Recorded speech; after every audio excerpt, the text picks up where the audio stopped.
Hello friends, how are you all? Hopefully all are doing great. So after finishing the Indus Valley civilization, today we are going to start the Vedic civilization or वैदिक सभ्यता और वैदिक संस्कृति। जैसे हमने last topic cover किया था Indus valley civilisation, वैसे इसके भी अबाउट 99% क्वेश्चंस को ट्राई करेंगे कवर करने की डिफरेंट बुक्स से। So without wasting any more time, let us start.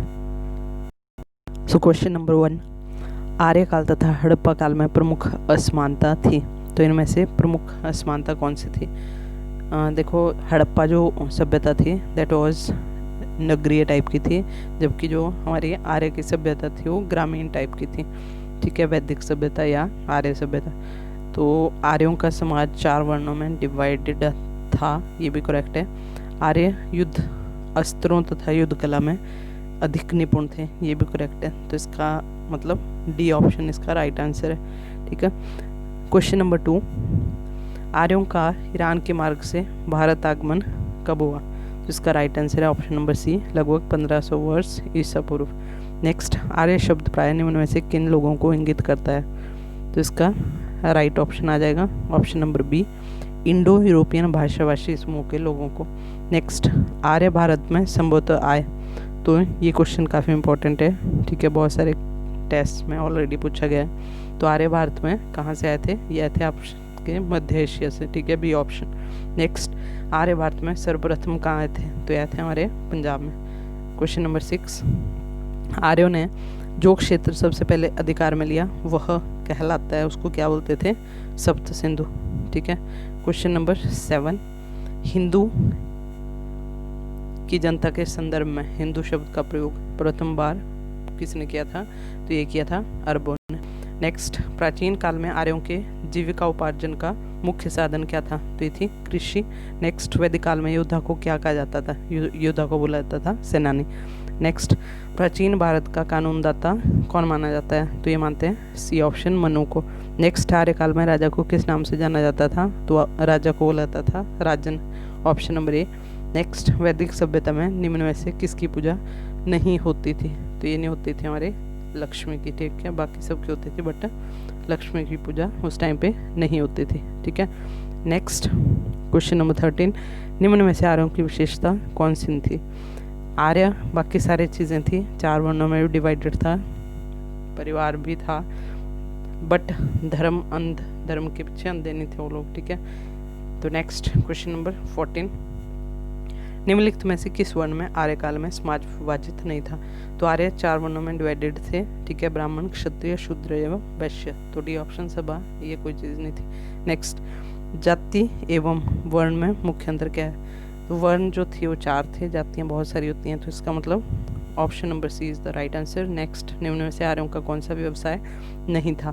तो इनमें से बाकी सारे व्यवसाय आर्य अपनाते थे, बट जो ऑप्शन नंबर सी है, बुनाई, कढ़ाई बुनाई का काम नहीं करते थे। नेक्स्ट, निम्नलिखित में से वह कौन सा दस्तकारी है जो आर्यों द्वारा व्यवहार में नहीं लाई गई थी? ठीक है, तो ये थी हमारी, देखो इसमें थोड़ा लॉजिक भी लगेगा, डी ऑप्शन, लोहार, क्योंकि लोहे के बारे में उस टाइम के लोगों को बिल्कुल अवेयर नहीं थे, तो इसलिए D option is the right answer.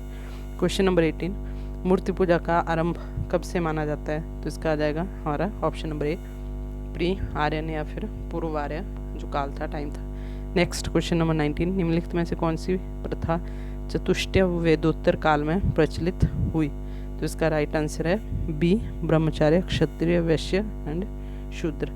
Next question number 20, इनमें से सबसे पुराना वेद कौन सा है? तो option number B is the right answer, Rigveda. Next, सर्वाधिक प्राचीन वेद ऋग्वेद है, जिसमें किसके बारे में? तो इसमें बेसिकली जो आपके ईश्वर की स्तुति के मंत्र हैं, ठीक है, श्लोक वगैरह हैं, तो option number A is the right answer. Next, Rigveda 4 वेदों में प्राचीनतम है, इसमें मुख्य रूप से किन देवताओं की स्तुति की गई है? तो इसमें अग्नि, इंद्र, वरुण सबकी करते थे, इसलिए D option is the right answer. Question number 23, सूची 1 को 2 से मिलाना है। ठीक है, तो जो आपका ऋग्वेद है इसमें किसके बारे में होता था? D option. ठीक है, स्त्रोत एवं जो आपकी प्रार्थनाएं थी ठीक है।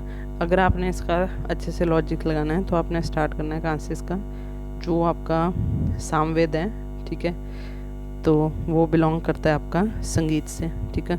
और अथर्ववेद ये इसमें आते थे तंत्र मंत्र जो वशीकरण के ऐसे ये होते थे, ठीक है। उसके बाद रही बात ऋग्वेद की, तो इसमें स्तोत्र श्लोक वगैरह थे, प्रार्थनाएं करते थे। और यजुर्वेद में कर्मकांड वगैरह इनके बारे में होता था। तो option number A is the right answer. Next question number 24, आरंभिक वैदिक साहित्य में सर्वाधिक वर्णित नदी कौन सी है? तो ये थी हमारी सिंधु नदी, ठीक है। नेक्स्ट, आयुर्वेद अर्थात जीवन का विज्ञान का उल्लेख सर्वप्रथम किस वेद में मिलता है? तो ये मिलता है हमारे को अथर्ववेद में, ठीक है, आयुर्वेद के बारे में। नेक्स्ट, निम्नलिखित में से कौन भारतीय दर्शन की आरंभिक विचारधारा है? तो ये थी सांख्य दर्शन, ठीक है, ये ऑप्शन। नेक्स्ट क्वेश्चन नंबर 27, वेदांत, मीमांसा, सांख्य, योग, न्याय और वैशेषिक इन 6 भिन्न भारतीय दर्शनों की स्पष्ट रूप से अभिव्यक्ति किस रूप से अभिव्यक्ति हुई है, कब हुई है? तो ये थी गुप्त युग में। नेक्स्ट, निम्नलिखित में से किसने वेदों का पुनर्गठन किया है? तो ये किया था हमारे वेद व्यास जी ने। नेक्स्ट, योग दर्शन के प्रतिपादक हैं, तो योग दर्शन के प्रतिपादक कौन है? ये हमारे पतंजलि, ठीक है। नेक्स्ट, उपनिषद पुस्तकें हैं, तो उपनिषदें जो हैं वो किसके ऊपर बेस्ड है? दर्शन के ऊपर, ठीक है। नेक्स्ट, अस्तोमा सदगमय कहाँ से लिया गया? तो ये लिया गया है हमारे ऋग्वेद से। नेक्स्ट क्वेश्चन नंबर 32, वैदिक साहित्य के निम्नांकित 4 भागों में से किस भाग में कर्मकांड एवं ज्ञान मार्ग के बीच संक्रमण का चरण माना जाता है? तो इसका आ जाएगा ऑप्शन नंबर सी, आरण्यक, ठीक है।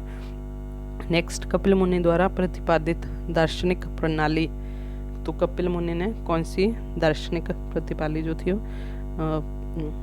प्रतिपादित की थी? तो ये थी सांख्य दर्शन, ठीक है, कपिल मुनि के से रिलेटेड है सांख्य दर्शन। नेक्स्ट क्वेश्चन नंबर 24, तो 24 में क्या है? फिर से उन्हें मिलान करना है, ठीक है। तो इसमें आपका योग जो है वो पतंजलि से रिलेटेड है, ठीक है। बाकी आपका 34 का आ जाएगा डी ऑप्शन, ठीक है। तो सांख्य दर्शन जो है वो कपिल मुनि, ठीक है, अभी भी पढ़ा हमने, ये देखो ऊपर वाले क्वेश्चन में कपिल मुनि सांख्य दर्शन से रिलेटेड है। और आपका जो न्याय है, न्याय आपका गौतम ऋषि से रिलेटेड है। और वैशेषिक कनाद्या उल्लक, इसका राइट आंसर मतलब D option is the correct answer. उसके बाद क्वेश्चन नंबर 35, ऋग्वेद के भौगोलिक क्षेत्र के अंतर्गत आता है, तो इसका आंसर आ जाएगा हमारा ए, इसका मतलब सारे हैं 1 2 3 and 4। Next question number 36, Rigveda काल में जनता निम्न में से मुख्यतः किस में विश्वास करती थी? तो उस टाइम पे किस में करते थे विश्वास? बलि एवं कर्मकांड में, ठीक है। नेक्स्ट क्वेश्चन नंबर 37, निम्न में से कौन सा एक युग्म सही सुमेलित नहीं है? तो इसमें ऑप्शन नंबर ए, आयुर्वेद, ठीक है। तो ये जादू टोने से इसका कोई लेना देना नहीं था। नेक्स्ट, वर्ण शब्द का प्रयोग वैदिक युग में किस संदर्भ में किया जाता है? तो इसका उपयोग होता था आर्यों और अनार्यों में अंतर दिखाने हेतु, ठीक है। नेक्स्ट क्वेश्चन नंबर 39, वर्ण व्यवस्था का वंशानुगत जाति में परिवर्तन किस काल में हुआ है? तो ये हुआ था हमारा किसमें? उत्तर वैदिक काल में, ठीक है, उत्तर वैदिक काल में। नेक्स्ट, उपनयन संस्कार किन के लिए वर्जित था? तो उपनयन जो संस्कार था वो शूद्र तथा स्त्री दोनों के लिए वर्जित था, इसका मतलब डी ऑप्शन राइट आंसर, ठीक है। नेक्स्ट, निम्नलिखित में से किस स्मृति में स्त्रियों को शूद्र के समतुल्य माना जाता है? तो इसका आंसर हो जाएगा हमारा याज्ञवल्क्य स्मृति एंड मनु दोनों, तो option number C is the right answer, ठीक है। उसके बाद नेक्स्ट क्वेश्चन है आपका क्वेश्चन नंबर 42, नीचे विवाह के कुछ उदाहरण दिए गए हैं, उन्हें पढ़ें तथा बताएं कि उनमें से कौन से प्रतिलोम विवाह के उदाहरण हैं? तो इसमें आ जाएगा ऑप्शन नंबर सी, केवल ए। तो इसका मतलब ब्राह्मण कन्या और क्षत्रिय पुरुष का विवाह जो है वो प्रतिलोम, उल्टा मतलब, क्योंकि इसमें ब्राह्मण जो थे क्षत्रियों के लिए पूजनीय होते थे, तो इसलिए इसको प्रतिलोम विवाह माना जाता था। नेक्स्ट क्वेश्चन नंबर 43, ऋग्वैदिक काल की अर्थव्यवस्था के संबंध में निम्न में से कौन सा कथन असत्य है? तो इसका है हमारा ऑप्शन नंबर डी। निष्क नामक रजत मुद्रा तथा हिरण्य पिंड नामक स्वर्ण मुद्रा का प्रचलन नहीं होता था।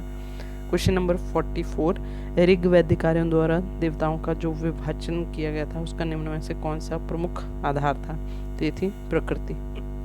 क्वेश्चन नंबर 45, अस्पृश्यता का स्पष्ट रूप से प्रकटीकरण निम्न में से किस कालखंड में हुआ था? तो ये था आपका उत्तर गुप्त काल में। ठीक है, नेक्स्ट क्वेश्चन नंबर 46, ऐसे विवाह जिसमें पिता सावधानी पूर्वक वेदज्ञ एवं शीलवान वर का चयन करने के बाद उसे अपने घर बुलाता था तथा उसकी पूजा करके वस्त्राभूषण से सुसज्जित कन्या को उसे प्रदान करता था को क्या कहा जाता था? तो इसको बोलते थे ब्रह्म विवाह। ठीक है, नेक्स्ट, निम्न में से किस शब्द का ऋग्वेद में सबसे अधिक बार उल्लेख किया गया है? तो सिंपल सी बात है, ऋग्वेद में ओम का उल्लेख सबसे ज़्यादा मिलेगा। नेक्स्ट क्वेश्चन नंबर 48, निम्न में से कौन सा एक ऋग्वैदिक काल में अंतरिक्ष का देवता नहीं था? तो क्वेश्चन नंबर 48 का आंसर है बी। ठीक है, नेक्स्ट, निम्न में से कौन विष्णु के प्रथम 4 अवतारों का सही क्रम प्रदर्शित करता है? तो इसका आंसर है आपका ऑप्शन नंबर बी, मत्स्य अवतार, फिर कुर्म, फिर वराह अवतार, फिर नरसिंह अवतार। नेक्स्ट क्वेश्चन नंबर 50, प्राचीन काल में कितने प्रकार के विवाह प्रचलित थे? It is a very important question, can add 3 star और 5 स्टार टू इट। तो ये कई बार आ चुका है एग्जाम में, 8 टाइप्स। ठीक है, 8 टाइप्स की मैरिज होती थी पुराने टाइम पे, प्राचीन काल में। क्वेश्चन नंबर 51, वैदिक काल में शासन का जो प्रधान राजा होता था जबकि उसकी सहायता करने वाला सर्वाधिक महत्वपूर्ण पदाधिकारी कौन होता था? तो होता था पुरोहित। ठीक है, जो डी ऑप्शन है ये इसका राइट आंसर है, पुरोहित। ठीक है, तो ये थे गाइस पार्ट 1 इसका। ठीक है, एक बुक से जो हमने लिया हुआ है। इसके बाद नेक्स्ट करेंगे हम part 2। So keep studying, stay safe and be happy. Thank you.